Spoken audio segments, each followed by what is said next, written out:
2025 December 16 തിങ്കളാഴ്ചയാണ് FBI-യുടെ നേതൃത്വത്തിലുള്ള സംഘം ലോസ് ആഞ്ചൽസിലും ഓറഞ്ച് കൗണ്ടിയിലുമായി വിവിധയിടങ്ങളിൽ ബോംബ് സ്ഫോടനങ്ങൾ നടത്തുവാനുള്ള പദ്ധതി പാടെ തകർത്തത്. 2026 പുതുവത്സര രാവിലായിരുന്നു സ്ഫോടനം നടത്തുവാനുള്ള ശ്രമങ്ങൾ ചെയ്തിരുന്നത്. തീവ്ര ഇടതുപക്ഷ അനുഭാവികളാണ് ഭീകരാക്രമണം നടത്തുവാൻ പദ്ധതിയിട്ടിരുന്നത്.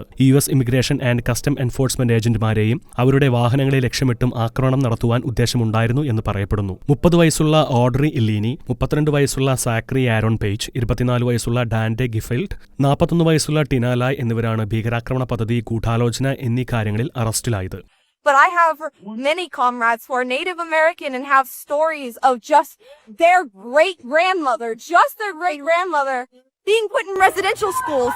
It's still impacting the most recent generations. It's not as removed as people think it is. So, land back today, for tomorrow and forever. Land back. Land back. Turtle Island. Thank you, Mary. Thank you, sir.